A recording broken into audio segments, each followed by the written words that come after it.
Hello beautiful souls, मैं हूं doctor Bindu सैलट और मैं हूं एक ऑथर, काउंसलर और teacher trainer. Welcome back to my YouTube channel carry on with doctor Bindu Sailat हमेशा।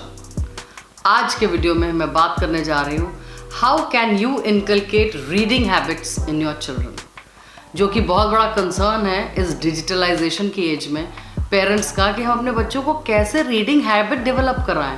तो ये वाली बात जो है वो उसके लिए सबसे ज़्यादा बेहद ज़रूरी है कि जब हमारे बच्चे अर्ली फॉर्मेटिव ईयर्स में होते हैं, विच इज़ 0 to 4 years, तभी हमें अपने एनवायरनमेंट में बुक्स को इंट्रोड्यूस करना है और रीडिंग को इंट्रोड्यूस करना है, ना कि जब वो स्कूल जाएं। If reading is going to happen then that becomes a pressure, and then it becomes very challenging for us to help our children develop reading habits.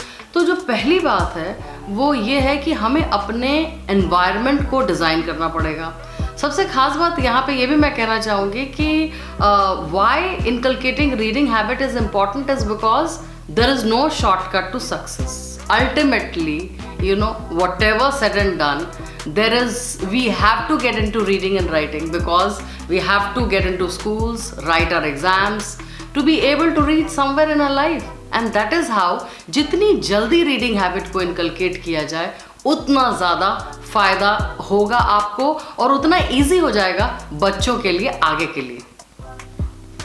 जब मैं ये कहती हूँ कि अपने होम एनवायरनमेंट को हमें डिज़ाइन करना है to support reading habit in our children, उसका मतलब ये है कि we need to keep those kind of books in the environment जो कि हमारे बच्चों को बेहद पसंद है। जहाँ तक बच्चों का सवाल आता है, उनको एनिमल स्टोरीज बहुत अच्छी लगती हैं, and the market is flooded with such books, right. जब भी हम कोई भी किताब सेलेक्ट कर रहे होते हैं अपने बच्चे के लिए, तो हमें ये ध्यान रखना है कि जो एक पेज होता है, स्टोरी बुक का एक टिपिकल पेज होता है, उसमें 70% of the page should be full of pictures and only 30% should be writing. That is what children love. They like pictures a lot, and reading begins with, the first step in reading is picture reading.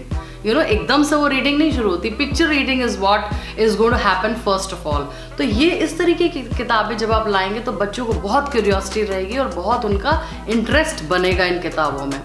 जैसे ही बच्चे थोड़े से बड़े हो जाते हैं और वो अपने एनवायरनमेंट को समझने लगते हैं, उस टाइम पे आप ज़रूर उनको इस पूरी एक्टिविटी का हिस्सा बनाएं। Do take them to book fairs, introduce them to book fairs, उनको अपने साथ लेके जाएं।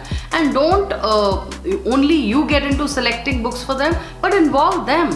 उनको बोले कि वो कौन सी किताब अच्छी तुम्हें लग रही है, तुम पिकअप करो, यू नो। तो when children are going to pick up those books, they are more likely to read them and be interested in them, क्योंकि they were involved in this activity. तो ये करना आपको बहुत ज़रूरी है। जब उन किताबों को हम घर पे लेके आते हैं तो अब बात आई कि हमने रखना कहाँ है। वो एनवायरनमेंट का हिस्सा तो बन गई, पर हम रखें कहाँ उनको स्टैक कहाँ करें। काफ़ी सारे पेरेंट्स ये फील करते हैं कि नहीं, बच्चे बहुत छोटे हैं, वो किताबों को they would not know how to handle the books, they might tear the books, तो वो बहुत एक ऊपर लेवल पे ले जाके किताबों को स्टैक कर देते हैं। तो उससे हमारा very purpose will be defeated. We need to stack the books at their eye level, you know, so that the children can access the books anytime that they feel like. So इस तरीके से जब हम किताबों को अपने environment का हिस्सा बना देंगे, growing environment का हिस्सा जिसमें हमारे बच्चे डेवलप हो रहे हैं, तो रीडिंग हैबिट इनकलकेट करना बहुत आसान हो जाएगा। डियर टाइम के बारे में आप में से कई सारे पेरेंट्स ने तो सुना ही होगा। डियर टाइम क्या है? DEAR, which is drop everything and read. ये वाला जो कॉन्सेप्ट है, this was introduced by Beverly Cleary, and ये ऐसा कॉन्सेप्ट उन्होंने इंट्रोड्यूस किया था to inculcate reading habits in families, where in you need to drop everything and read. जैसा कि वर्ड में ही पता चलता है, काफ़ी सारे स्कूल्स इसको फॉलो करते हैं। और मैंने क्या किया है, मेरा पर्सनल एक्सपीरियंस इसमें ये है कि जब मेरे बच्चे बहुत छोटे थे तो हमने अपने फैमिली में डियर टाइम को एक रिचुअल बना दिया था। Now daily what we used to do before bed time, say about between 8 to 8:30 हमारा डियर टाइम होता था, जहाँ पे ऑल मी, माई हस्बैंड, और आई हैव गॉट 2 sons, तो हम सारे लोग किताब पढ़ते थे। तो they used to be interested initially in picture books, और हम लोग अपनी किताबें पढ़ते थे, और या फिर उनके लिए मैं स्टोरीज पढ़ती थी। तो उससे ये होता है, उससे 2 चीज़ें होती थी। एक तो as parents we have to be the correct role models, we can not push our children.